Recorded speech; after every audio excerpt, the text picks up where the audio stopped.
Hi, I'm Tina Ann Middleton, author of the Forestville series. I'd like to welcome you today to the writing journey, where we inspire and encourage each other in the craft of writing. Today we'll be talking about book covers. How important are they? Where do you get them? We'll be right back.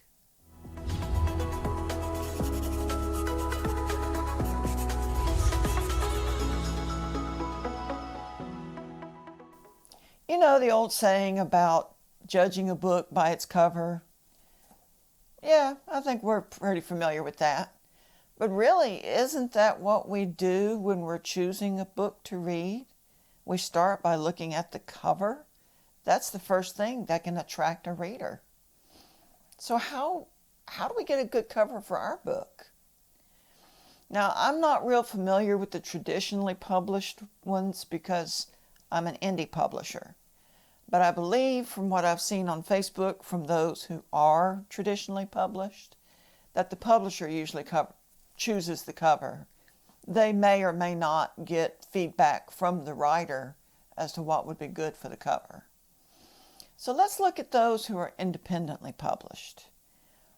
Where do we get our covers? Because the writer is the publisher. Before I get started on that, let me encourage you. If you enjoy these videos, please subscribe to my channel, The Writing Journey.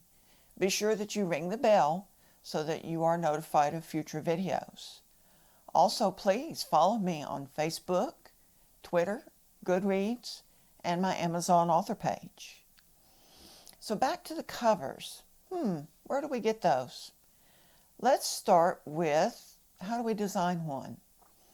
Now, there are templates. In fact, when I first published my little book, Nicky Dog, I used a template on Amazon. This one was my first foray into self-publishing.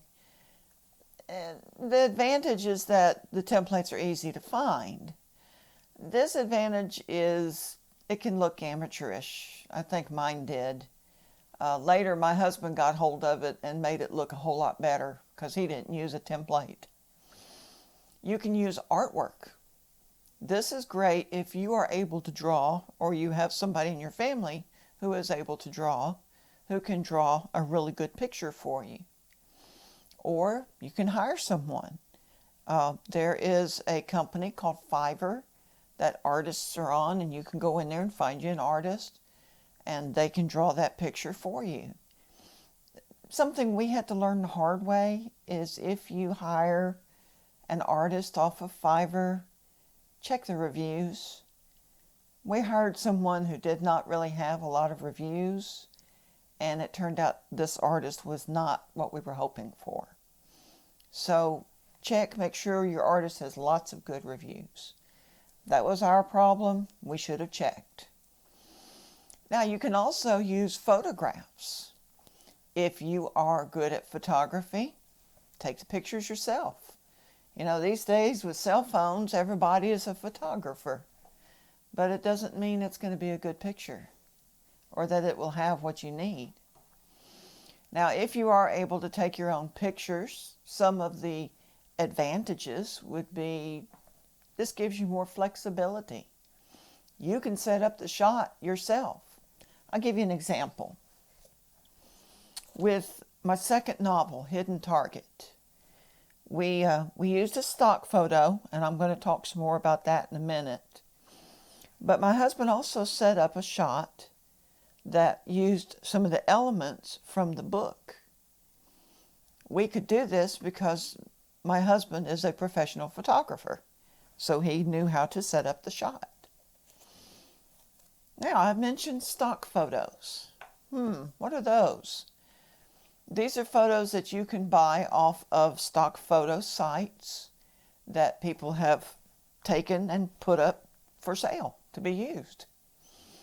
Prices can vary, anywhere from free to the kind of price you look at it and think, no. But you look at it and decide at what point you're going to say, no. You do want to make sure of a few things with this, that it fits which way your book is going to go, your cover. that the file size is going to work. You know, sometimes we'll find a picture, and I've done this with my husband. I'll look and I'll find a picture. It's like, oh, Darren, look, I really like this picture. This would be a great cover. And then he looks at the file size and he says it's too small. By the time he made it grow to fit, it would be a nice, colorful blur. So make sure it's going to fit your book cover, the size of your book. Something very important. People think if they see a picture on the internet, it's free to use. Just go right ahead. That's not necessarily the case. You often have to get permission. And there are some of these you have to get permission before you're going to use it for something you're going to make money off of. So make sure you look at everything on that you have permission to use that cover for something like a book cover. To use that photograph for something like a book cover. Don't just assume, hey, it's on the internet, anybody can use it. That's a good way to find yourself in the middle of a lawsuit, which you would probably lose. Now, some people have even successfully used just a plain text cover. That, I guess, has its advantages. You're not worrying about getting a picture. Disadvantage is it can look kind of plain unless it's done right. I guess what you'd have to ask yourself there is, does this convey what I want for my book? Maybe you could play with the text and let the text be your artwork.